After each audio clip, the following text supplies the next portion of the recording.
नमस्कार दोस्तों, आप सबका हमारे YouTube चैनल में हार्दिक स्वागत है। चैनल पे यदि आप नए हैं तो चैनल को सब्सक्राइब कर लीजिए, वीडियो को लाइक कर दीजिए। जुड़िए हमारे साथ में।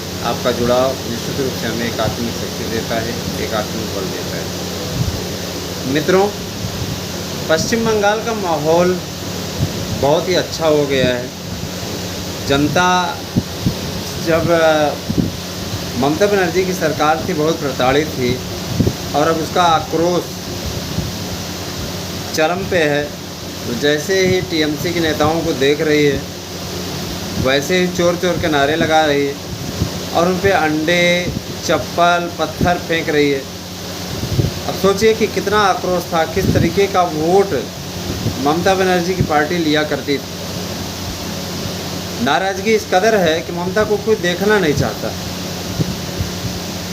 मनमानी पे उतारू उस समय वहाँ का मुस्लिम समाज हिंदुओं को प्रताड़ित करने का कार्य करता था और हिंदू समाज सिर्फ इस कारण से दब करके बैठ जाता था कि ममता बनर्जी के शासन में साफ कहा गया था मुस्लिमों के खिलाफ़ कोई प्रकार की कार्रवाई न की जाए।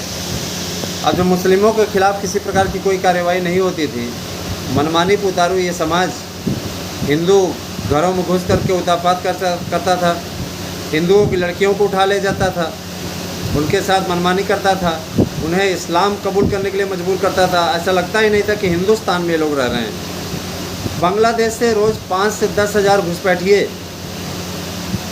भारत में आते थे और आकर के यहाँ आधार कार्ड प्राप्त करते थे। तृणमूल कांग्रेस के ऑफिस में हज़ारों के आधार कार्ड मिले हैं और अब उनकी रुखसती शुरू हो गई है, जिसको लेकर के अमित शाह जो कि भारत के गृह मंत्री, उनका साफ तौर कहना है कि 5 से 10 हज़ार घुसपैठिए अब रोज़ सीमा के बाहर भेजे जा रहे हैं।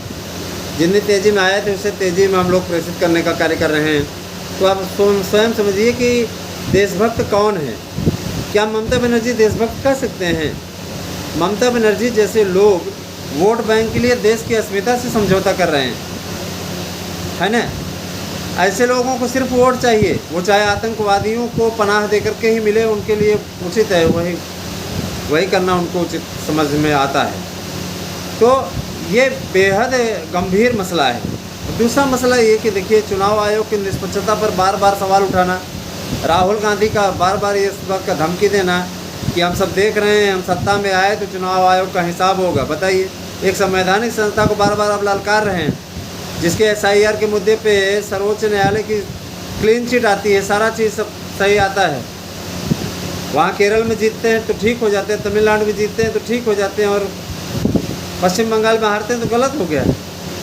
माने आप जीतो तो ठीक, दूसरे जीत जाएं तो अपराध। इस टाइप के लोग निश्चित रूप से एक घटिया मानसिकता के करोगे क्या। कहा नहीं गया कि चाणक्य ने कहा है अर्थशास्त्र में कि विदेशी माँ से पैदा हुआ लड़का कभी देशभक्त नहीं हो सकता। विदेशी माँ से पैदा हुआ राहुल गांधी कभी देश का भला नहीं चाह सकता, किसी कीमत पर नहीं चाह सकता। मैं तो कहता हूँ, देखिए, पश्चिम बंगाल का माहौल बहुत अच्छा है। इस समय कल्याण बनर्जी, अभिषेक बनर्जी, ये दोनों बनर्जी अभी तक पा चुके हैं सबक जनता के द्वारा। मेरे ख्याल से इस लाल टोपी वाले को भी वहाँ पे घूम आना चाहिए। इसमें लाल टोपी वाले के लिए माहौल बहुत अच्छा है। लाल टोपी से मेरा तात्पर्य अखिलेश यादव की तरफ से है। अखिलेश यादव को भी वहाँ घूम आना चाहिए। बड़ा अच्छा माहौल है, इसमें उनका बड़ा स्वागत वहाँ होगा, तो इसलिए उनको घूम आना चाहिए। मैं ऐसा राय देता हूँ, सुझाव देता हूँ। इसमें बड़ा अच्छा माहौल है। देखिए, इंडिया ब्लॉक में जितनी पार्टियां हैं उनको सिर्फ वोट से मतलब है, देश से नहीं मतलब है। उन्हें एन के प्रकार ने सत्ता चाहिए। आम आदमी पार्टी कांग्रेस के खिलाफ लड़ती है पंजाब में, यहाँ इंडिया ब्लॉक में गठबंधन में सहयोगी है। DMK कांग्रेस का गठबंधन टूट चुका है, इंडिया ब्लॉक में सहयोगी है। माकपा भाकपा पश्चिम बंगाल में कांग्रेस के खिलाफ चुनाव लड़ती रही हैं, वो सब इसमें सहयोगी हैं। तो समझ में नहीं आता कि ये विरोधी किसी राज्य में एक दूसरे का विरोध करते हैं, फिर केंद्र में सरकार बनाने के लिए एक साथ आ जाते हैं। जनता भी ये सब सारी चीज़ें समझ चुकी है, इसीलिए इन सबको करारा सबक सिखाते हुए 12 साल से सत्ता से बाहर रखी हुई है। इनके लिए देश महत्वपूर्ण नहीं है। अब सबसे बड़ी चीज़ ये कह रहे हैं ना, महंगाई बढ़ गई है, नीट का पेपर आउट हो गया है, आउट कराने वाले कौन लोग हैं? आउट कराने वाले भी तो विपक्ष वाले हैं जिन पे आरोप लग रहा है। यहाँ नवीन सर नाम से एक टीचर कुख्यात है, समाजवादी पार्टी का लीडर है, वो पकड़ा भी गया, उसके खिलाफ FIR हुई है, कोचिंग संस्थान में ताला लगा दिया गया है।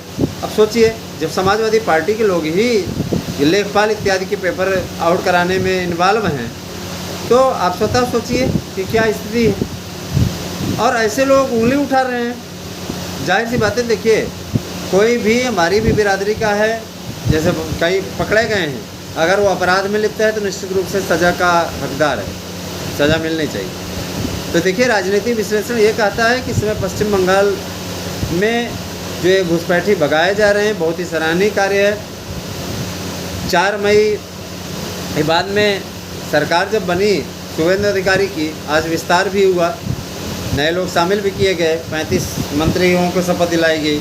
उसके बाद अब पूरा शासन चलने लगेगा। और इस बात के लिए भी निश्चित रूप से है कि अब आने वाले समय में ममता बनर्जी फिलहाल 15-16 साल तक कोई सवाल ही नहीं उठता। लोग TMC राज से पूरी तरीके से घबरा गए हैं, है ना। उनको लगता है TMC राज अब नहीं आना चाहिए, अब यही राज बहुत अच्छा है। उत्तर प्रदेश की बात करें तो उत्तर प्रदेश में भी ये जो असद के द्वारा सूर्या नाम के एक बालक को बेरहमी से मारा गया बकरीद के दिन, और उसके लाइव वीडियो बनाई गई, उसके बाद योगी सरकार हरकत में आई। योगी सरकार ने फ़ौरन कार्रवाई करते हुए सभी को पहले गिरफ्तार कर लिया है और एक को, असद को, एनकाउंटर में मार गिराया है। जाहिर सी बात है, मुसलमानों में इस बात का खौफ है कि अपराध करेंगे तो मारे जाएंगे, ठीक है। तो ये कतई नहीं कहा जा सकता कि पुनः योगी बाबा नहीं लौट कर आएंगे। योगी को वापस लाना जनता की यहाँ पे मजबूरी है, यूँ कह लीजिए। अगर सुकून भरी ज़िंदगी जीना है तो योगी को लाना पड़ेगा, अन्यथा फिर वही स्थिति, फिर वही नरक, जो हर महीने दंगे होते थे, वही वाला कार्य होना शुरू हो जाएगा। तो मेरे विचार से इसमें माहौल अच्छा है। अखिलेश यादव को ममता बनर्जी के साथ या अभिषेक बनर्जी के साथ घूमाना चाहिए। कैसे लगी वीडियो कमेंट करके अवश्य बताएं। धन्यवाद।